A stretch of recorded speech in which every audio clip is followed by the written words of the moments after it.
Bonjour, c'est Jules Lavie pour Code Source, le podcast d'actualité du Parisien. Nicolas Moineau, 46 ans, est un champion d'escalade non-voyant. Originaire des Yvelines, il a perdu la vue progressivement à partir de l'école primaire.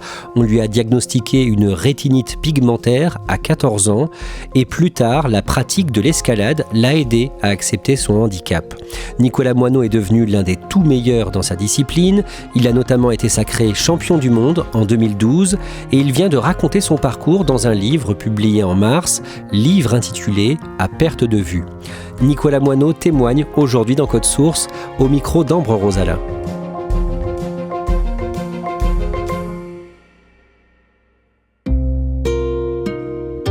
Nicolas Moineau est né le 21 mai 1977 au Pecq dans les Yvelines. Il grandit en région parisienne avec un père chef de chantier dans le BTP et une mère secrétaire comptable. Il a 2 frères, l'un plus grand et l'autre plus petit que lui. Nicolas est un enfant timide qui se sent un peu en décalage avec les autres enfants de son âge. Moi, je rentrais pas forcément facilement en contact avec les gens, j'avais une vie intérieure, j'étais pas mal le nez dans les bouquins, et puis bon, souvent dehors, pas mal à me raconter des histoires en fait, et un peu de mal à me lier avec les gens. Dès l'école primaire, la vue de Nicolas commence à diminuer. Il y a comme un voile opaque qui l'empêche de voir correctement une fois la nuit tombée, quand il n'y a pas assez de lumière. J'ai commencé à être gêné pour le lire, pour vraiment avoir accès à l'information pour les études, quoi. Et en fait, à un moment, au collège, mes résultats ont chuté, lire au tableau, j'avais du mal, et en même temps, j'avais du mal aussi à l'exprimer, pour pas embêter les autres avec mes problèmes, peut-être une histoire presque de honte aussi, je pense. Ouais, puis une sorte de déni aussi, de se dire, bon, ça va, je suis pas trop différent. Oui, dans le déni, et à me mentir à moi-même, je pense, pour me protéger, quoi. Et à mentir, du coup, à mon entourage.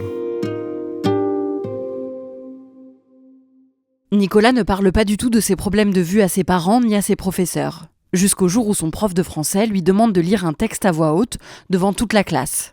Nicolas n'y arrive pas et ses parents sont convoqués. Comprenant que leur fils a des problèmes de vue, ses parents l'emmènent voir un spécialiste dans un hôpital parisien. Nicolas fait une batterie de tests et le diagnostic tombe. Il est atteint de rétinite pigmentaire, une maladie dégénérative de l'œil. Sa vision va se dégrader progressivement, jusqu'à devenir complètement aveugle. Nicolas a 14 ans. Ce qui va avec ce diagnostic, c'est le pronostic, quoi. Donc on ne sait pas, à plus ou moins long terme, c'est la cécité. Et là, pour un ado, c'est dur à entendre. C'est juste impossible. Les parents de Nicolas font des démarches pour qu'il soit reconnu handicapé. Mais l'adolescent est dans le déni et refuse toute aide. Il ne veut pas porter de lunettes qui pourraient préserver ses yeux, par exemple. Il se dit que de toute façon, il ne voudra pas vivre en tant qu'aveugle et qu'il préférerait mourir avant d'être complètement non-voyant. Arrivé au lycée, sa vision continue de diminuer et il a de plus en plus de mal à suivre les cours.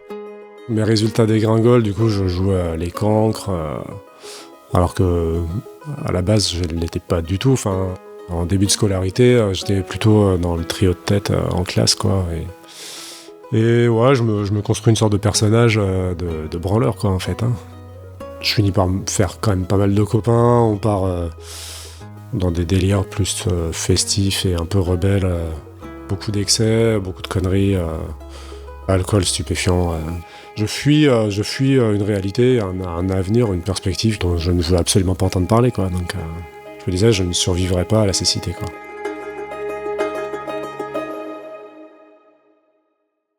Nicolas finit par arrêter le lycée pour suivre des cours à domicile, mais il ne travaille pas vraiment et rate son bac. Il est alors réorienté vers un établissement adapté aux déficients visuels. Il a 18 ans et déménage à Clermont-Ferrand dans le Puy-de-Dôme. Là-bas, il fait du sport, découvre l'escalade et surtout, il commence à accepter sa maladie. Pour la première fois, je fréquente d'autres déficients visuels. Et il y en a 2-3 qui grimpent dans un petit club. Et du coup, je me joins à eux pour aller voir ce que c'est. Et ça m'éclate, quoi. Et puis, je m'aperçois que c'est quand même une activité où je vais pouvoir m'exprimer malgré ma mauvaise vue, quoi. Dans cette activité-là, il n'y a pas trop de notion de réflexe, de vitesse, d'exécution. Chacun trouve ses solutions. Et en développant beaucoup d'endurance et en développant une gestuelle un peu particulière, on peut réussir à grimper à un bon niveau, finalement. Je me suis mis à grimper assidûment. En plus de grimper en salle, Nicolas commence à faire de l'escalade en falaise, d'abord dans un club, puis tout seul. Sa vision continue de se détériorer et pendant plusieurs années, il boit beaucoup. Quand il a 22 ans, il décide de reprendre sa vie en main et de trouver du travail. Il veut devenir masseur-kinésithérapeute. Il reprend alors des études adaptées pour les déficients visuels et déménage à Limoges, en Haute-Vienne. L'avenir ça me paraissait vraiment mal engagé, quoi. Du coup, je change de ville, je change de mode de vie. Je me dis maintenant, je vais faire quelque chose, quoi. Pour le coup, il y a vraiment un mécanisme d'insertion et je me sauve en reprenant mes études. Je grimpe quand même, mais je grimpe un peu moins souvent que quand j'étais à Clermont-Ferrand, parce que j'ai moins d'occasions. Et du coup, je me range. Comme sa vision continue de baisser, Nicolas apprend chez lui à s'aider d'une canne blanche pour se déplacer. Il la prend avec lui dans son sac quand il sort, au cas où, mais il n'ose pas la sortir en public. Un soir, quand il a 24 ans, il n'a pas d'autre choix que de l'utiliser dans la rue, alors qu'il arrive à la gare de Limoges après un voyage en train. Je traverse le hall de la gare qui est éclairé, ça va. Puis arrivé devant la gare, je sais que le trajet est compliqué, et je me dis, mais là, maintenant, il faut que je la sorte, quoi, parce que sinon, je vais me cogner, je vais arriver chez moi en 3/4 d'heure et avec une arcade ouverte ou un genou en vrac, ça va pas bien se passer. Et je suis resté 5 ou 10 minutes à me dire, je la sors pas. Et donc je la sors et effectivement, sortir la canne blanche, ça a été un petit traumatisme et une libération en même temps, en fait. C'est ça. C'est une sorte de libération parce que je marche d'un bon pas. Et du coup, je marche plutôt vite et je fais le trajet vite fait en 1/4 d'heure et sans me faire mal, quoi. Donc je me dis, c'est trop bien. Nicolas obtient son diplôme de masseur-kinésithérapeute. Il déménage à Cahors, dans le Lot, où il trouve un poste dans un cabinet de kiné. Il travaille beaucoup, alors il ne fait plus beaucoup d'escalade. Puis en 2006, il rencontre Odile, l'amie d'une copine à lui. Ils tombent amoureux, emménagent ensemble, et Odile tombe enceinte. Leur fils Emmanuel naît en 2008, et Nicolas est très heureux de devenir papa. Et puis en même temps, c'est quand même aussi une période d'angoisse, parce que je suis en train de perdre mes derniers restes visuels, je suis en train de franchir le pas d'utiliser la canne blanche la journée aussi. Je suis en train de franchir les derniers pas vers le statut de personne aveugle, quoi. Comment m'occuper de mon fils, tout ça, j'ai plein d'interrogations qui sont un peu des angoisses, quoi. Comment sortir, me déplacer dans la rue avec mon fils, en étant autonome et en sécurité. Sortir avec un bébé qui est fragile, qui a 3 mois et tout, voilà. Donc au début c'est compliqué, quoi. Progressivement, Nicolas gagne en confiance pour s'occuper de son fils. En 2010, il devient complètement non-voyant. Il a 33 ans.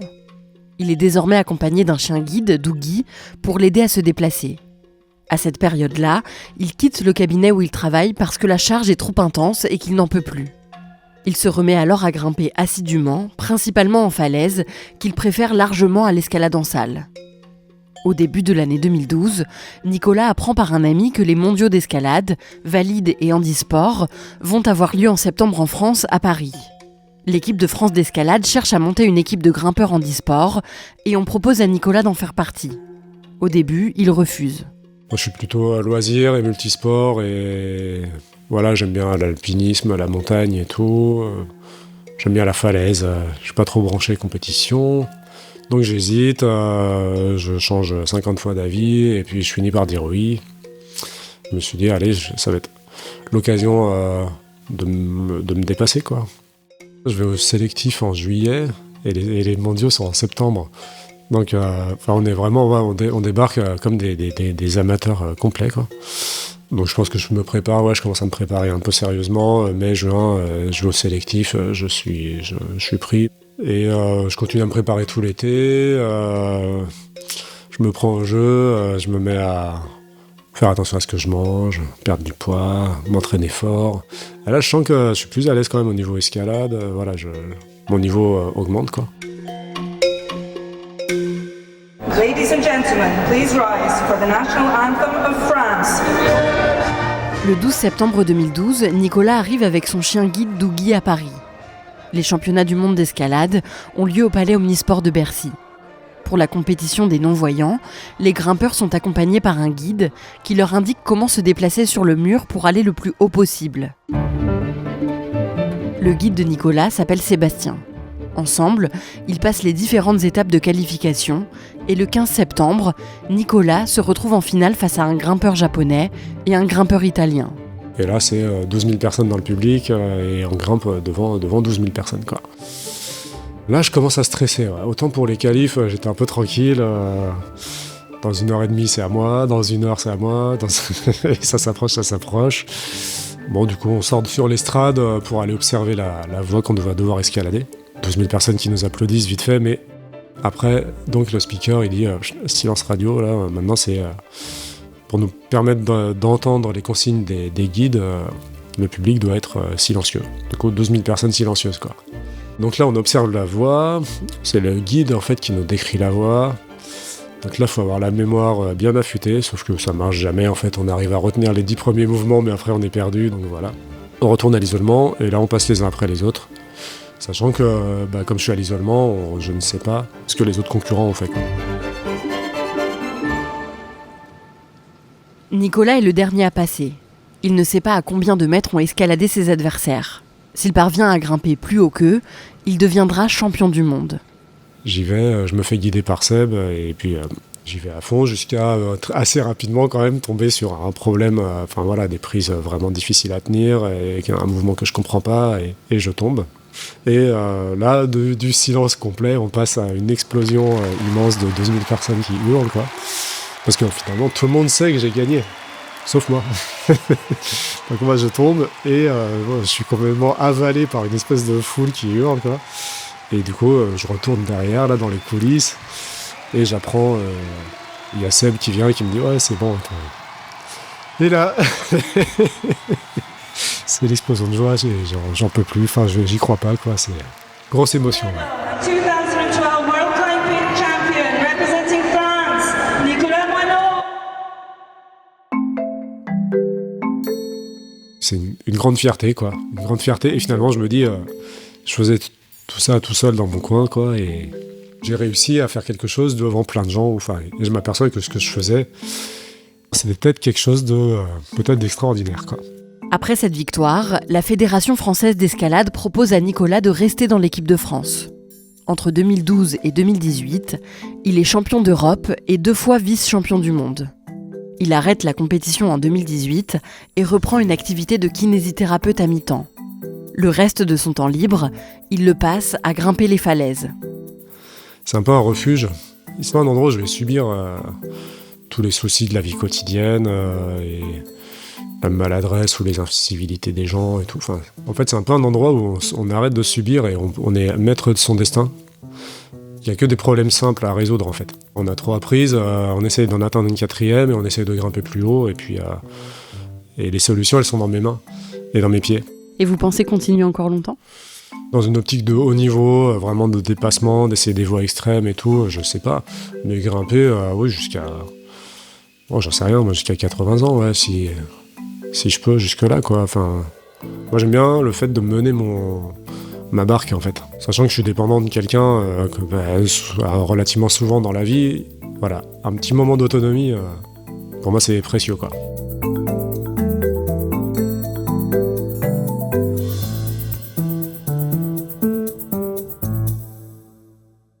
Récemment, le 15 octobre, dans le département du Lot, Nicolas Moineau a escaladé une voie particulièrement difficile.